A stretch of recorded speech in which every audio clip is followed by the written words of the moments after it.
Disney Plus has just dropped the two first episodes of Marvel's Hawkeye and no one is talking about it. Now, Hawkeye, it's time to do your thing.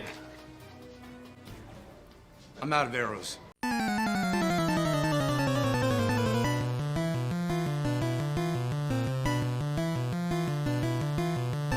No! God, please, no! Welcome back to Torn Apart. Today I thought I would be doing the same thing that I've been doing this year, which is have a look at the first two episodes of a Disney Plus MCU series and try to guess where it's heading and whether it is actually worth your time.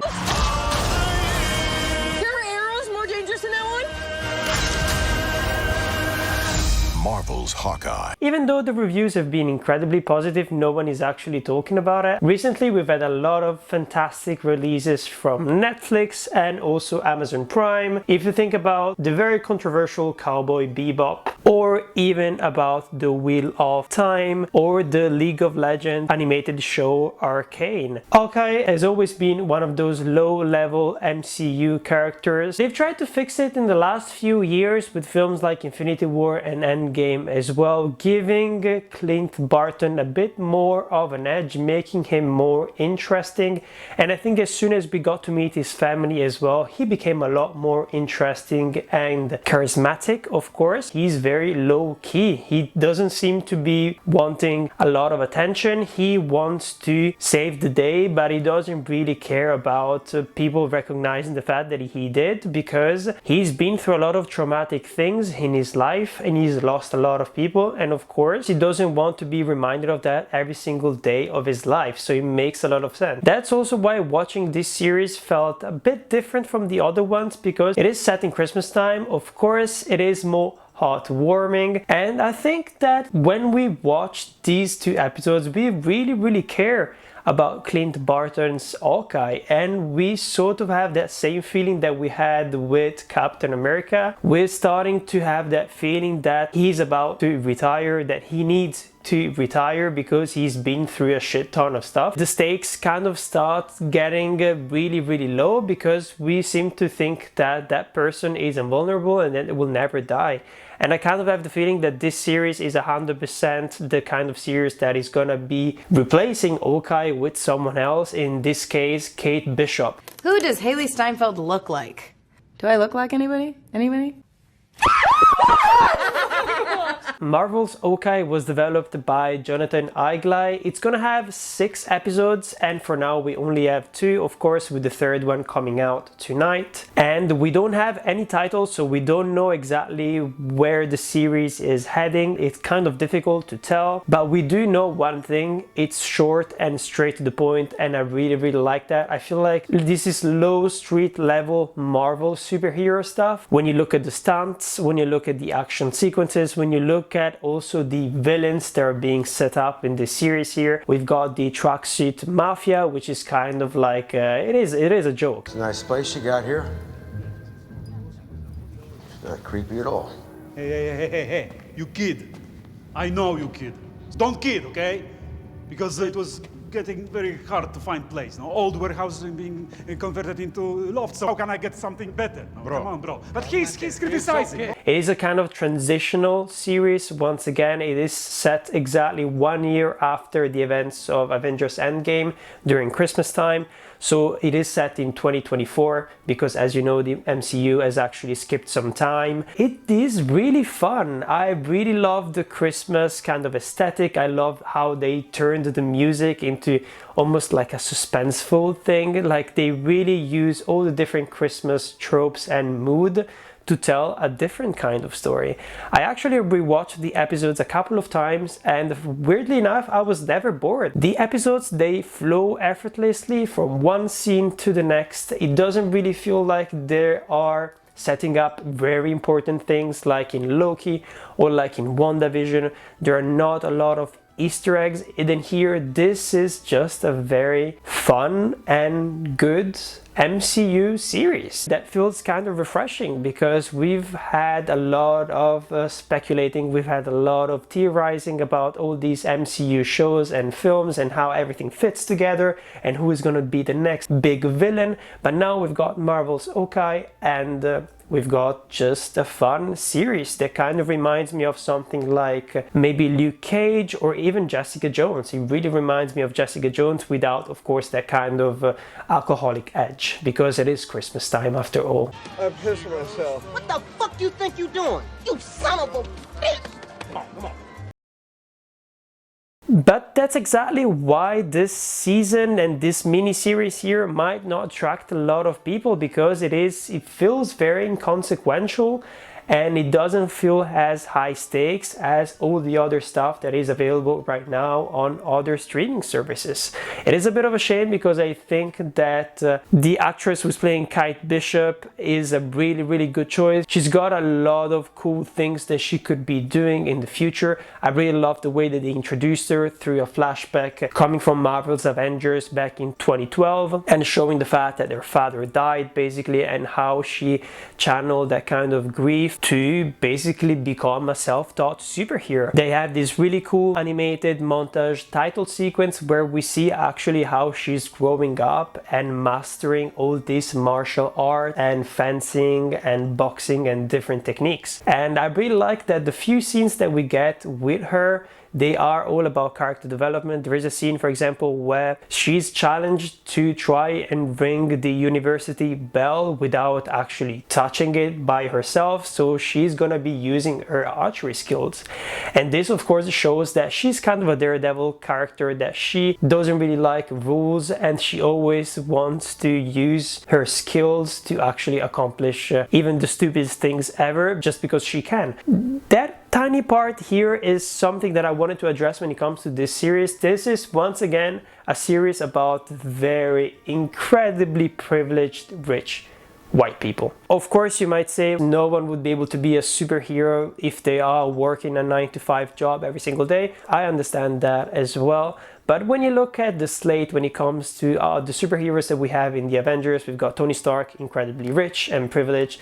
We've got Doctor Strange, incredibly rich and privileged. Thor, who is literally a god, even though we know now that he's not a god, but he's still an aristocrat. Even when you look at other people like Ant-Man, for example, he's definitely a working class person, but he got access almost like very quickly to a lot of expensive technology, and since then he's being able to use it without actually really working for it. Same goes for Peter Parker, of course. He's been so linked to the MCU that all of his suits are like incredibly technological, and that he's not really earned the right to be his own Spider-Man. I just wanted to say this because I'd like to see something different maybe in the future when it comes to the MCU. I really enjoyed the take that they had on the Netflix shows like Daredevil, Luke Cage, and I really liked the idea of trying to go through two different lives at the same time, right? Which is something that is really fascinating about superheroes.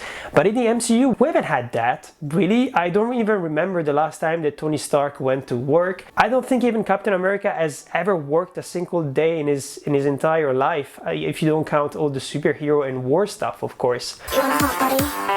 You want a Bugatti? You want a Maserati? You better work that. Look at your work, bitch.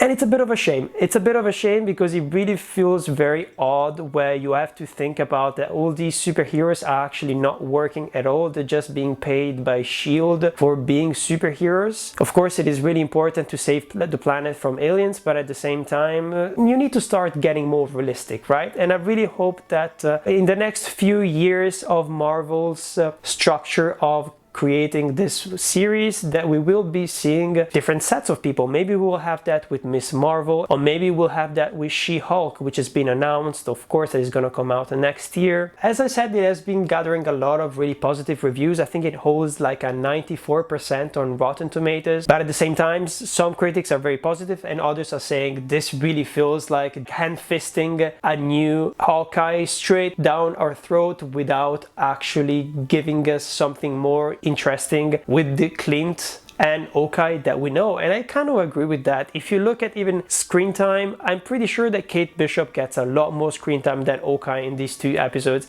and I don't necessarily think it's a good thing just because I came here to see Hawkeye. I didn't come here to see the next Hawkeye.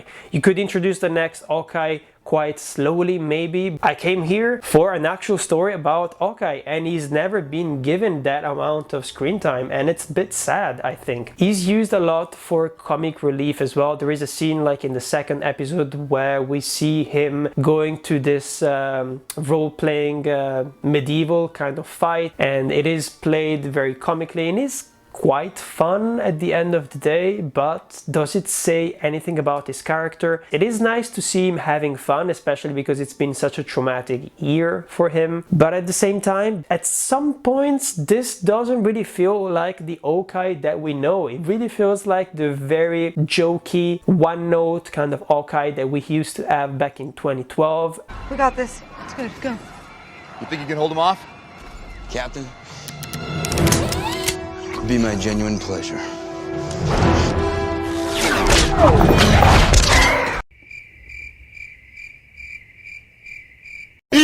And it's a bit of a shame. I would like to see more of that Ronin add to him and how all of this actually impacted him. Maybe some PTSD, maybe some actual stuff that changed his personality. I really like the really tiny scenes where the trauma kind of comes back. For example, the moment where he is at the theater with his children and he's watching the MCU kind of Avengers musical theater interpretation of what happened back in 2012, and there is a song called I Can Do This All Day. It's incredibly cringy, of course, but it is the kind of meta commentary that is kind of interesting. But what I was getting at is that there is this scene where Black Widow actually comes on scene dancing and spinning around, and I don't know if you had the same feeling, but I was really feeling like it was really hard to guess whether it was Scarlett Johansson or another actress, and I actually really liked that, because it really felt like we were in Clint's head and he was very confused as well, and he was having these kind of flashbacks and stuff like that.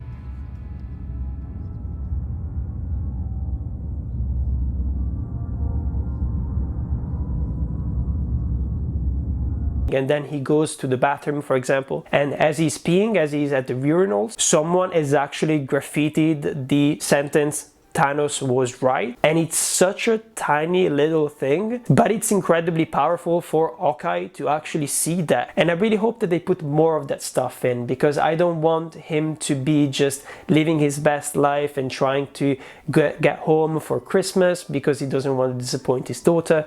That is completely fine, but I don't want it to be too superficial and fun within kind of ignoring everything that has been building up for all the past few years when it comes to his characters. And I hope that we get to see some more stuff like that, and we get to see how Hawkeye doesn't really exist anymore, and it's kind of a mix between being Hawkeye, being a normal person, and being Ronin. And I want to see if they manage to put all of that together and actually tell an interesting story when it comes to his character, so that it feels like a good goodbye, if it is actually meant to be a goodbye to this character. So you are not Hawkeye? Well, I guess I am who you think I am. I'm not the guy you're looking for.